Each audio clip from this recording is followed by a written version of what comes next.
बच्चों। तो सब कैसे हैं? आई होप कि आप सब बढ़िया हैं और मैं भी बिल्कुल बढ़िया हूं। और आज हम बात करेंगे कंजर्वेशन ऑफ मैकेनिकल एनर्जी के लिए कुछ की पॉइंट्स हैं बेटा जो आपको याद रखना है। Conservation of energy always valid नहीं है बेटा, ये ऑलवेज वैलिड नहीं है। जी हाँ, कंजर्वेशन ऑफ एनर्जी के लिए कुछ स्पेशल केसेस हैं जिनको आपको ध्यान में रखना है। हर एक क्वेश्चन के ऊपर आप कंजर्वेशन ऑफ एनर्जी का लॉ नहीं लगा सकते।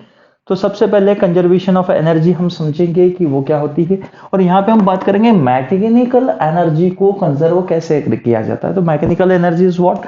Mechanical energy is the sum of potential energy plus kinetic energy. अगर किसी की पोटेंशियल एनर्जी काइनेटिक एनर्जी को सम कर दिया जाए that will B mechanical energy.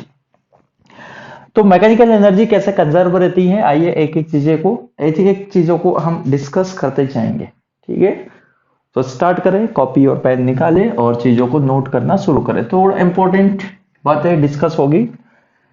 सबसे पहले अगर हम बात करें वर्क एनर्जी थ्योरम की, वर्क एनर्जी थ्योरम हमें क्या कहती है?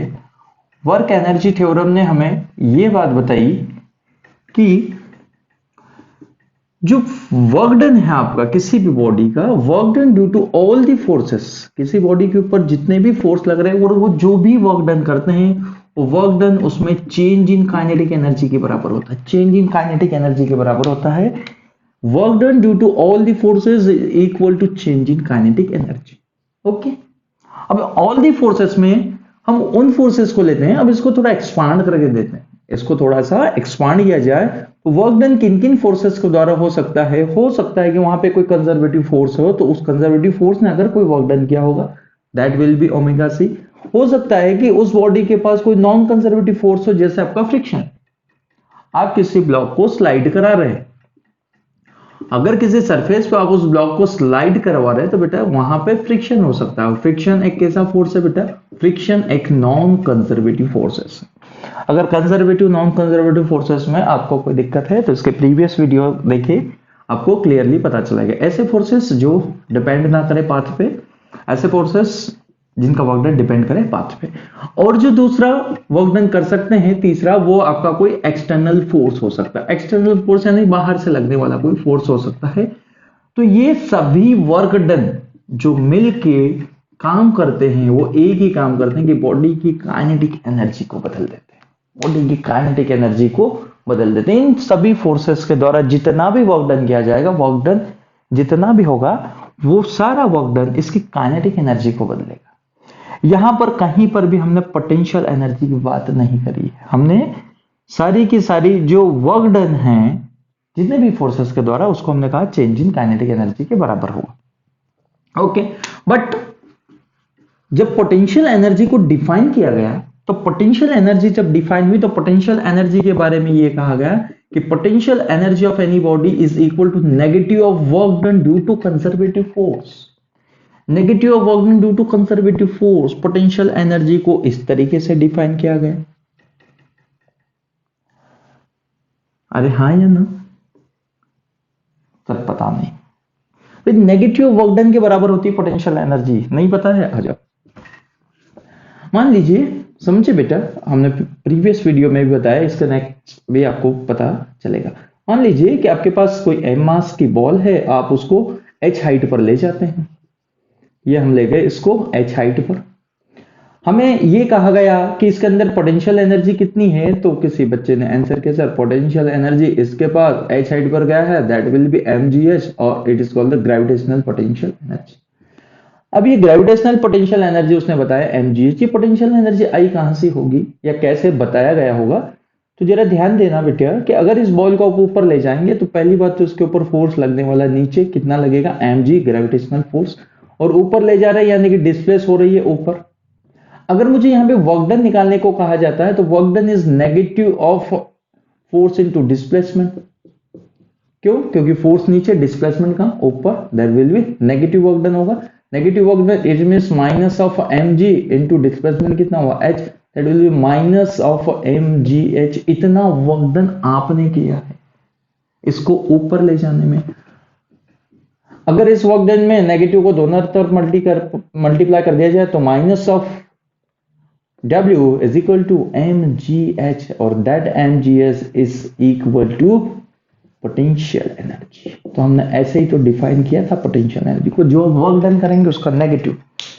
और वर्क डन किसके द्वारा होना चाहिए? और वर्क डन होना चाहिए कंजर्वेटिव फोर्स के द्वारा। वेरी इंपॉर्टेंट, फोर्स कंजर्वेटिव होना चाहिए। ग्रेविटेशनल फोर्स के अंडर में आपने वर्क डन किया और ग्रेविटेशनल फोर्स एक कंजर्वेटिव फोर्स है, in that case negative work done is equal to change in potential energy. Generally इसको चेंज इन पोटेंशियल एनर्जी लिखे तो ज्यादा बेहतर है। क्यों? क्योंकि पोटेंशियल एनर्जी किसी भी सिस्टम की हमने डिफाइन करी है। अगर ये mgh है तो यहाँ की पोटेंशियल एनर्जी आपने जीरो एज्यूम करी है, तब कितनी? जीरो। पोटेंशियल एनर्जी किसी सिस्टम की डिफाइंड है, यानी कि पोटेंशियल एनर्जी को बताने के लिए आपको कोई रिलेवेंट करना पड़ेगा किसी से, तो हमने अर्थ की पोटेंशियल एनर्जी को जीरो कहा, तो इधर will be mgh।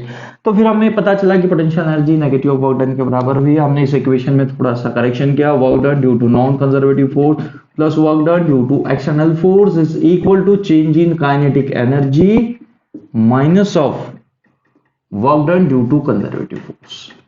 Now work done due to conservative force we can write as change in kinetic energy negative of omega c is equal to sorry भाई change in potential energy। potential energy तो defined नहीं है, change in potential energy will be defined।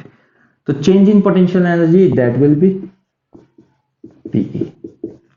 Now we can write as change in kinetic energy final minus kinetic energy initial plus change in potential energy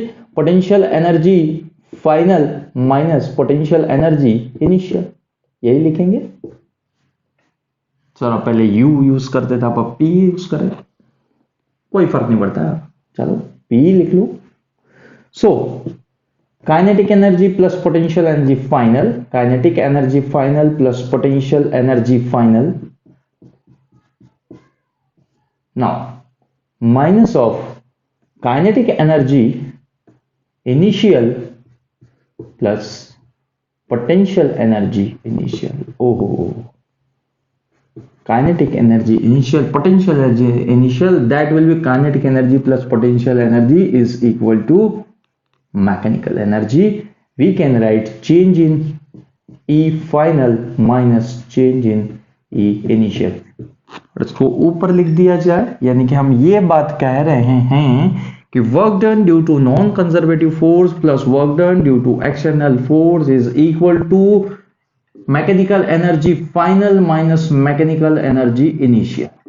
क्यों ना इसको भी हटा दिया जाए, mechanical energy final minus mechanical energy initial, और work done due to non conservative force and external force is equal to change in mechanical energy. भाई ये इक्वेशन करेक्ट है, ये इक्वेशन करेक्ट है।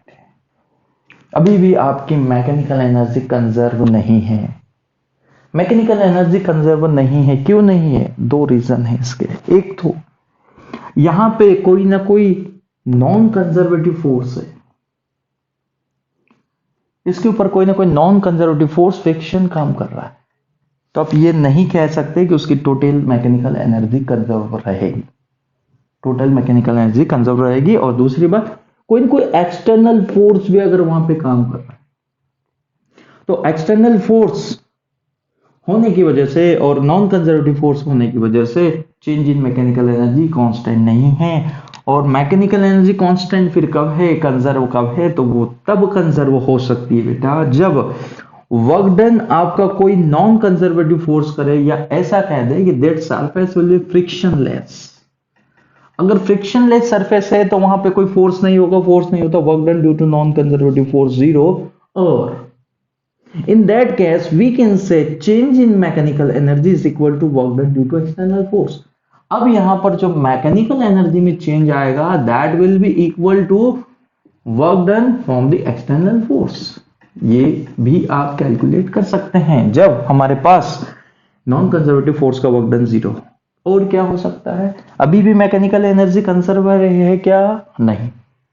मैकेनिकल एनर्जी कंजर्व है क्या? नहीं। Conserve होने का मतलब क्या है कि जितनी इनिशियल थी उतनी कितनी हो, फाइनल होना चाहिए। हमने ये कहा कि अगर ये एक्सटर्नल फोर्स है तो इस एक्सटर्नल फोर्स ने जो वर्क डन किया दैट विल बी जीरो। यानी कि हम इस वर्क डन को भी कह रहे हैं कि कोई एक्सटर्नल फोर्स ने है ही नहीं, एक्सटर्नल फोर्स है तो उसका वर्क डन कितना है बेटा, 0। in that case 0 is equal to delta of E, or 0 is equal to E final minus E initial, or we can say E initial is equal to E final. That is the expression for conservation of mechanical energy. तो mechanical energy इस case में conserve रहेगी कब, जब आपका कोई भी non conservative force अगर है और वो जो वर्क डन करे वो वर्क डन 0 हो, और अगर एक्सटर्नल फोर्स भी है और वो एक्सटर्नल फोर्स अगर कोई वर्क डन करे तो वो वर्क डन भी मेरे पास कितना हो, 0 हो, तब मेरी मैकेनिकल एनर्जी कंजर्व रहेगी। तब मेरी मैकेनिकल एनर्जी कैसे रहेगी, कंजर्व रहेगी। तो ये कुछ बेसिक शर्तें हैं बेटा कि मैकेनिकल एनर्जी कंजर्व होने के लिए एक्सटर्नल फोर्स का वर्क डन 0 होना चाहिए, इंटरनल फोर्स अगर कहीं है तो पहली बात तो कंजर्वेटिव होना चाहिए, और नॉन कंजर्वेटिव फोर्स है तो उसका वर्क डन 0 होना चाहिए। जरा ध्यान से देखो बेटा, जब हमने बात करी थी वर्क एनर्जी थ्योरम में तो हमने यहाँ पे पोटेंशियल काइनेटिक एनर्जी की तो बात करी, पोटेंशियल एनर्जी की बात नहीं करी। अब पोटेंशियल एनर्जी की बात हमने यहाँ पे ऐड कर दी, क्योंकि पोटेंशियल एनर्जी में चेंज हमने negative of work done due to conservative force, इसको in terms of potential energy मैंने यहाँ पर लिख दिया। मैंने माइनस ऑफ ओमेगा सी को लिख दिया इन टर्म्स ऑफ पोटेंशियल एनर्जी, तो ये मेरी टोटल मैकेनिकल एनर्जी बन गई।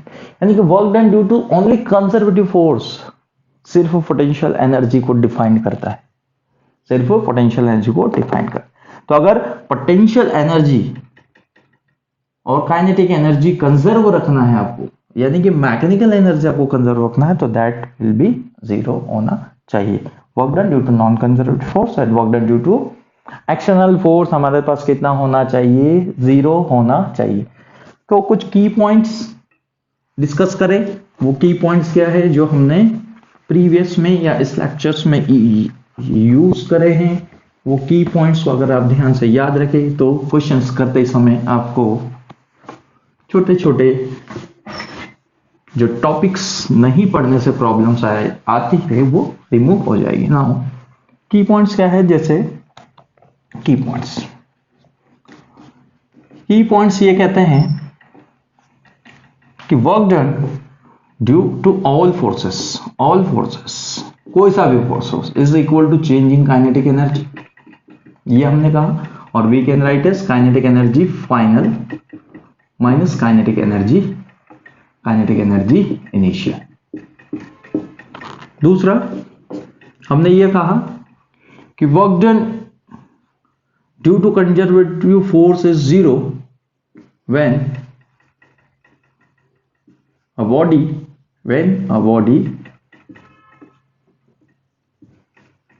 moves within राउंड ट्रिप का मतलब होता है कि बॉडी कहीं से भी घूम के इनिशियल पोजीशन पर आ गई तो उसने जो भी वर्क डन किया होगा वर्क डन 0 होगा। ये बात हमने जब कंजर्वेटिव फोर्स पढ़ा था तब भी कही थी कि कंजर्वेटिव फोर्स के द्वारा किया गया वर्क डन 0 हो। एक चीज और याद रखिए बेटा, ये एग्जांपल मैं फिर बता दे रहा हूं कि आपका फ्रिक्शन कंजर्वेटिव फोर्स नहीं है, तो जब बॉडी यहां जाए और यहां से वापस आ जाए और आप एक राउंड ट्रिप में घूम ले उसके बाद भी work done never be equal to 0, because जो वर्क डन क्या है वो फोर्स कौन सा है बेटा, फ्रिक्शन। और फ्रिक्शन कैसा फोर्स है, फ्रिक्शन मेरे पास नॉन कंजर्वेटिव फोर्स है, तो उसका वर्क डन 0 नहीं होता। हर केस में ट्रू नहीं है, ये तभी ट्रू है work done due to conservative force when the body moves in a round trip is 0 if भी कर ले, इफ फोर्स इज कंजर्वेटिव है तभी आपको उसको 0 कहना है,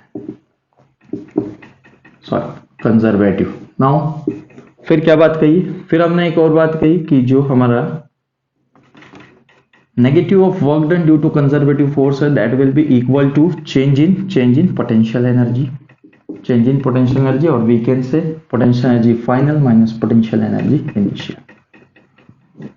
फिर अगर बात करें हम मैकेनिकल एनर्जी की, तो अगर हम इसको दो तरीके से लिखेंगे। पहले work done due to non conservative force अगर आपको पता है, work done due to external force आपको पता है, तो दोनों को अगर आपको पता है तो आप ये लिख सकते हैं that will be equal to change change in mechanical energy. That will be equal to change in mechanical energy or mechanical energy final minus mechanical energy initial. Okay, अगर मैकेनिकल एनर्जी आपकी कंजर्व है यानी कि delta of E is equal to 0 या conserve है, it means initial mechanical energy is equal to final mechanical energy. और ये तभी पॉसिबल है जब आपका वर्क डन किसी नॉन कंजर्वेटिव फोर्स ने किया हो, तो वो होना चाहिए 0 और वहां पर एक्सटर्नल फोर्स एब्सेंट होना चाहिए या फिर उसका वर्क डन 0 होना चाहिए, तभी आपकी मैकेनिकल एनर्जी कैसे रहेगी, conserve.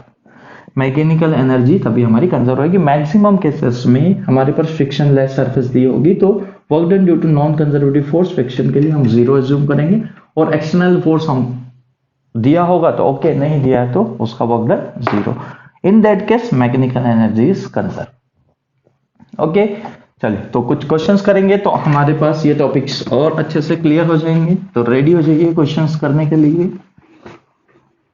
Conservation of energy, conservation of mechanical energy.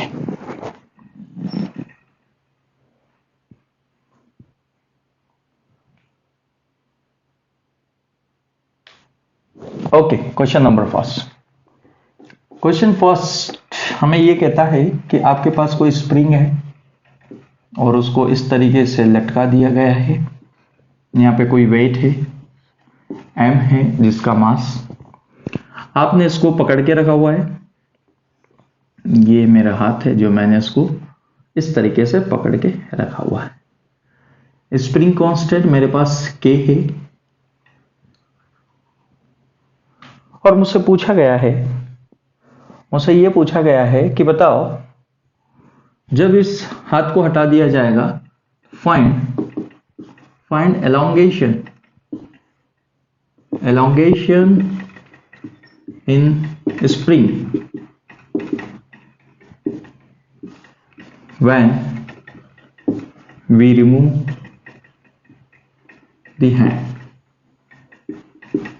जैसे आप हाथ हटाएंगे क्या होगा, स्प्रिंग एक्सपांड होगा। तो आपसे ये पूछा गया कि इसमें कितना एलोंगेशन होगा, वो निकालिए। कितना एलोंगेशन होगा, मान लीजिए कि आपने हाथ हटाया और ये कुछ एक्स पोजीशन नीचे चला गया। ये आपकी कोई बेस लाइन है, एक्स पोजीशन नीचे चला गया, तो आपको इसमें एलोंगेशन बताना है कि स्प्रिंग में एलोंगेशन कितना होगा, यानी कि एक्स की वैल्यू कितनी होगी। ठीक है, वीडियो को पॉज करेंगे और ट्राई करेंगे कि क्वेश्चंस आपसे सॉल्व हो जाए। कितना एलोंगेशन होगा आपको पता करना है।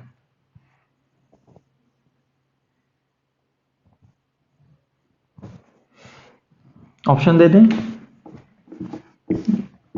mg/k 0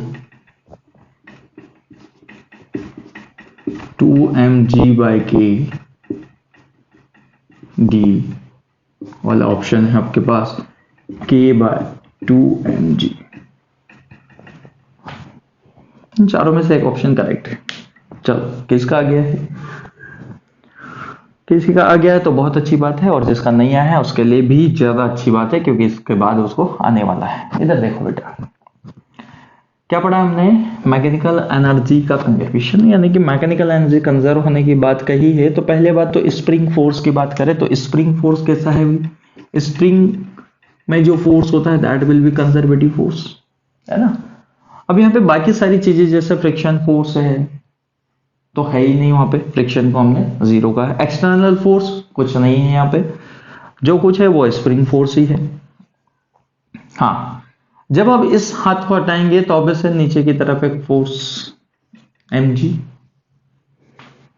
और अगर आप स्प्रिंग में बात करें तो स्प्रिंग भी एक फोर्स लगाएगा kx। तो kx is equal to mg तो हम कर नहीं सकते। क्यों नहीं कर सकते बेटा, कि जैसे ही ये नीचे लगेगा ऊपर लगेगा, जैसे ही आप हाथ को हटाएंगे स्मूथली नीचे नहीं आएगा।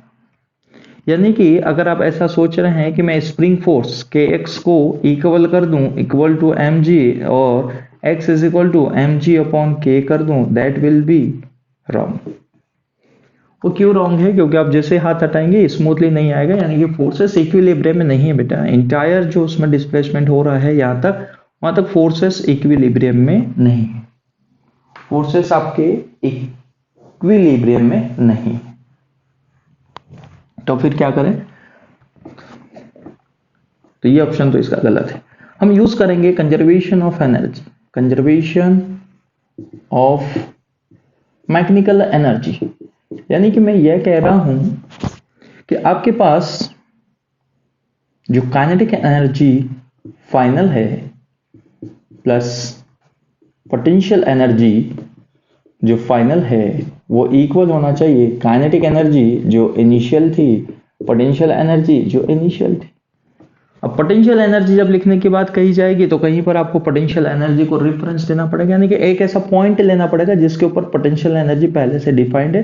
तो हमने ये बेस लाइन मानी है जिसके ऊपर हमने पोटेंशियल एनर्जी को 0 माना है। ठीक है, इनिशियल केस की बात करते हैं। पहले इनिशियल केस में तो इनिशियली ये ब्लॉक यहाँ पे था, रेस्ट में, तो देखो 0 काइनेटिक एनर्जी, उसके पास कोई काइनेटिक एनर्जी नहीं थी।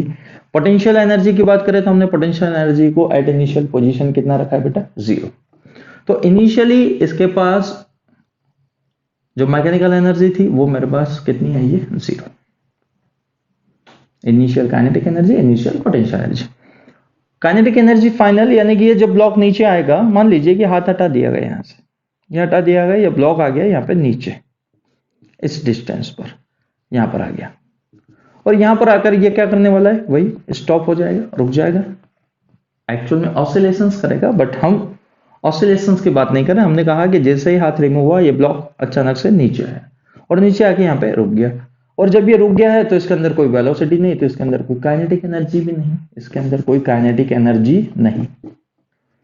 पोटेंशियल एनर्जी की बात करते हैं। अब देखो बेटा, इसमें पोटेंशियल एनर्जी क्या होगा, यानी कि जब स्प्रिंग से आप हाथ को हटाएंगे नीचे जाएगा, इसके अंदर एक तो स्प्रिंग की पोटेंशियल एनर्जी जिसको आप बोलते हैं हाफ के एक्स स्क्वायर, इतनी स्टोर हो जाएगी एक्सपांड करोगे तो स्प्रिंग की पोटेंशियल एनर्जी।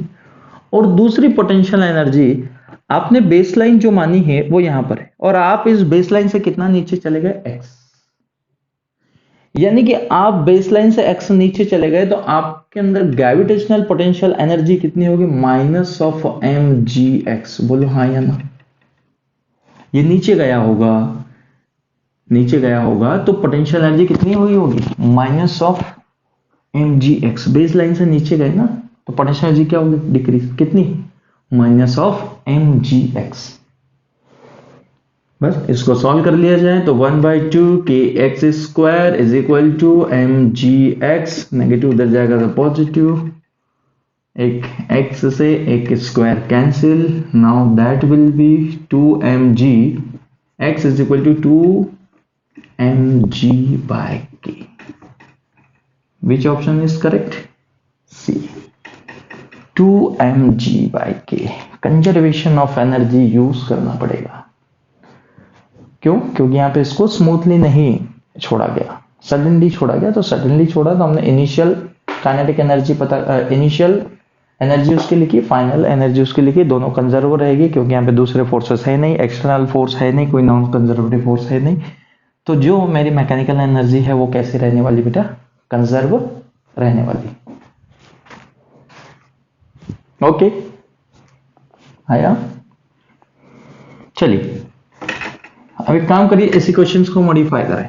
इसी क्वेश्चंस को हम थोड़ा सा मॉडिफाई कर देते हैं, यानी कि अब हम क्वेश्चन कुछ ऐसा बनाते हैं। मैंने ये कहा कि कुछ इस तरीके से मेरे पास क्वेश्चन नंबर 2 बना है। इसमें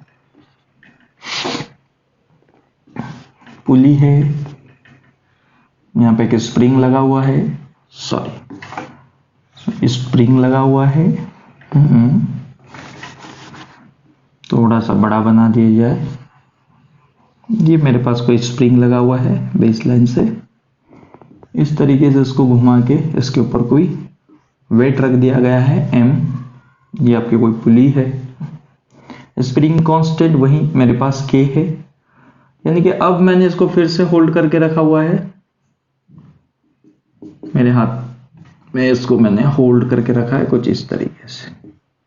ठीक है, अब मैं इस हाथ को रिमूव करता हूं तो ऑब्वियस है क्या क्या चीजें होगी, ये ब्लॉक नीचे आएगा, स्प्रिंग में एलोंगेशन होगा।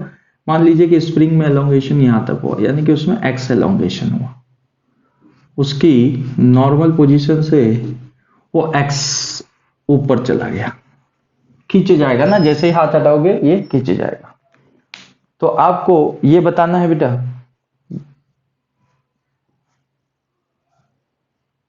कि ये जो एलोंगेशन x है इसकी वैल्यू कितनी होगी। ऑप्शन हटा दी क्या हमने, ऑप्शन वही है mg/k 0 to mg/k and c is equal to k/2mg. Which option is correct? Which option is correct? Pause करेंगे और कोशिश करेंगे सॉल्व करने की।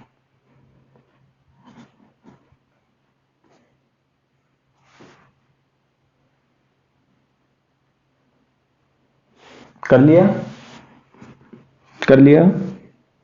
अरे बिल्कुल वैसा ही है जैसा पहला क्वेश्चन था। चलिए, अगर इस स्प्रिंग के कोई एक्सटर्नल फोर्स नहीं है, कोई नॉन कंजर्वेटिव फोर्स नहीं है, तो इसकी मैकेनिकल एनर्जी कंजर्व हो रहेगी, यानी कि इसकी kinetic energy final plus potential energy final equal to kinetic energy initial plus potential energy initial. हम इनिशियल पॉइंट पे गए, इनिशियली ये ब्लॉक किस में है, रेस्ट में, हाथ को हटाया, उससे पहले किस में था, रेस्ट में, काइनेटिक एनर्जी कितनी, 0। अब हमने ये जहां पर था उस बेस लाइन के ऊपर हमने पोटेंशियल एनर्जी को फिर से क्या मान के रखा है, 0। इस लाइन के ऊपर हमने पोटेंशियल एनर्जी को 0 डिफाइन किया, तो initially potential energy 0। Final kinetic energy जैसे ही आप हाथ हटाएंगे ये नीचे की तरफ आएगा। अगर इसमें x ऊपर गया है तो ऑब्वियसली ये x नीचे की तरफ आएगा। कितना नीचे आएगा, x नीचे की तरफ आएगा। तो जो फाइनल काइनेटिक एनर्जी है वो तो फिर मेरे पास 0, क्योंकि स्टॉप हो जाएगा नीचे आने के बाद, ऑसिलेट नहीं कराना, स्टॉप हो जाएगा। वही बात पोटेंशियल एनर्जी, तो स्प्रिंग में एलोंगेशन कितना होगा, x, तो स्प्रिंग पोटेंशियल एनर्जी हाफ के x स्क्वायर माइनस ऑफ क्या, बेस लाइन से कितना नीचे गया है, देखो कितना नीचे गया है, x। बेस लाइन से कितना नीचे गया, x नीचे गया, दैट विल बी mgx।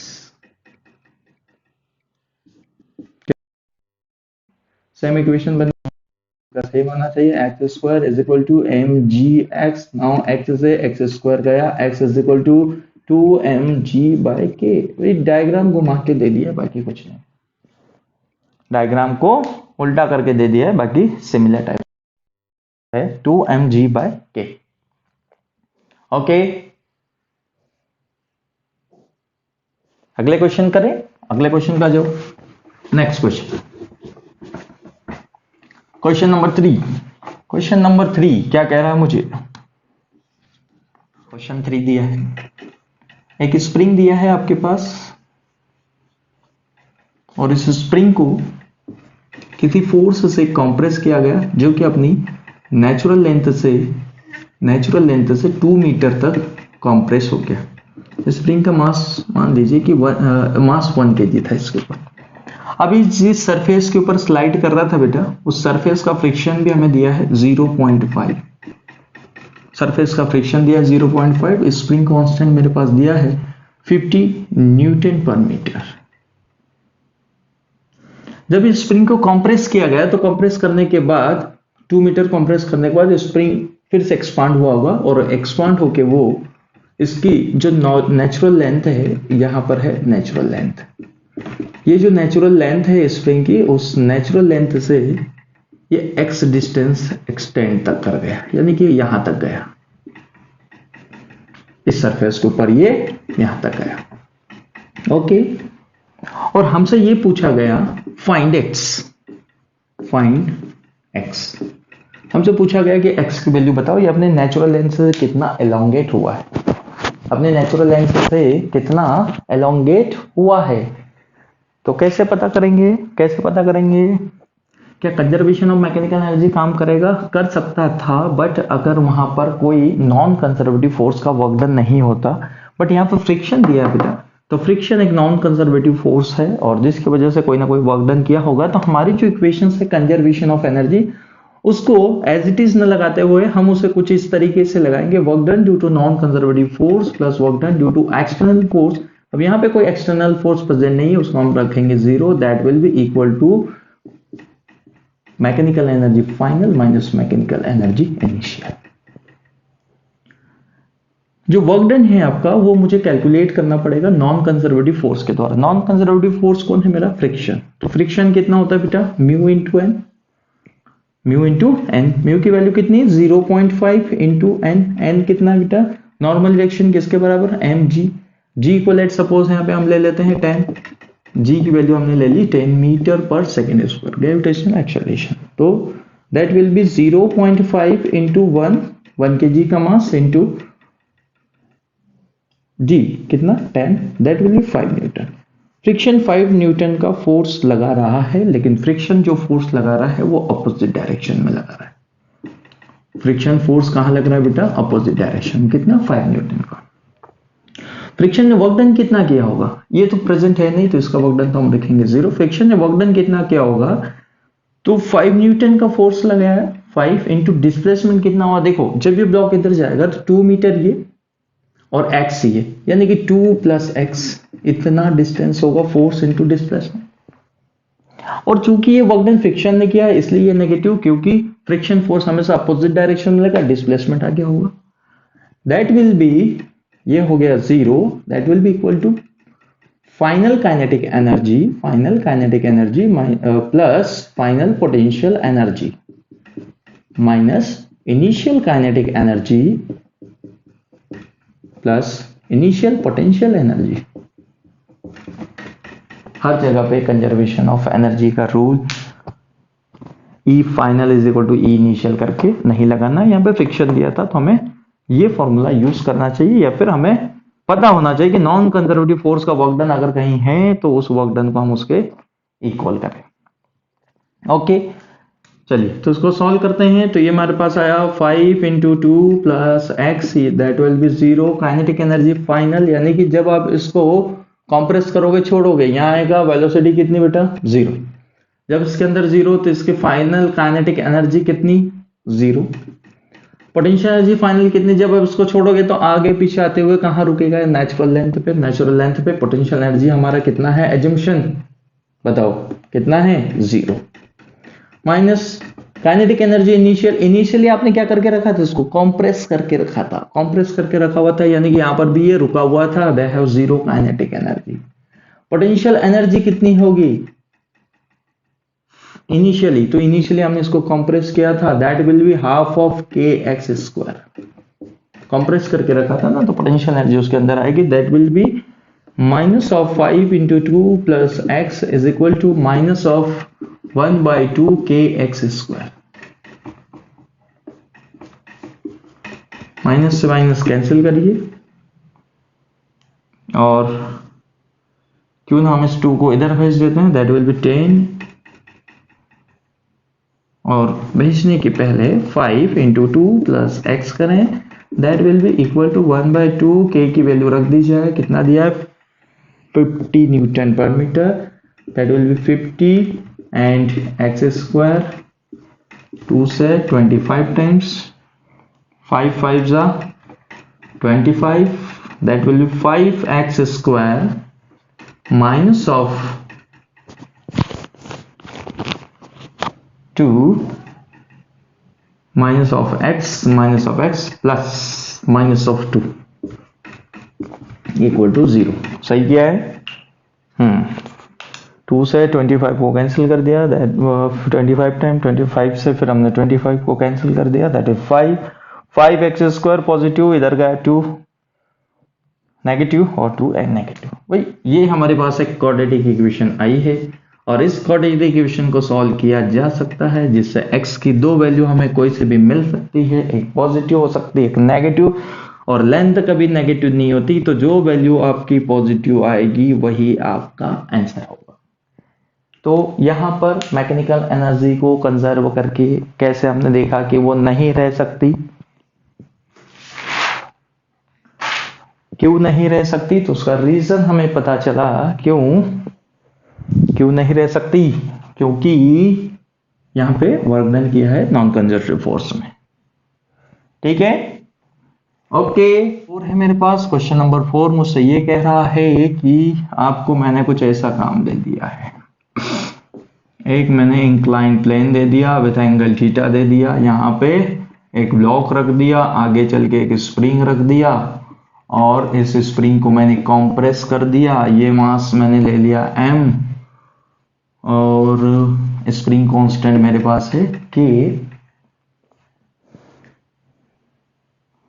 और स्प्रिंग की जो लेंथ को मैंने कंप्रेस करके रखा है वो x।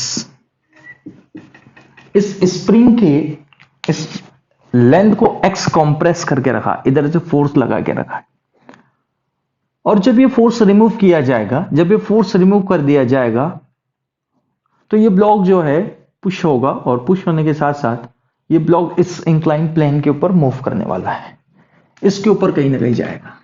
मान लो वो एस हाइट पर गया, इस हाइट पर जाएगा, एस हाइट पर, डिस्प्लेसमेंट उसका एस है। हमसे पूछा क्या गया, हमसे ये पूछा गया है, ठीक है, हमसे पूछा गया है एक्स, इसको कंप्रेस करने के बाद जब इसको छोड़ा गया तो ये यहां पे आएगा, आगे चलता चलता इसके ऊपर जाएगा, इसके ऊपर कहीं गया, तो हमसे पूछा गया कि कितनी हाइट पर जाकर ये ब्लॉक रुकने वाला है। फाइंड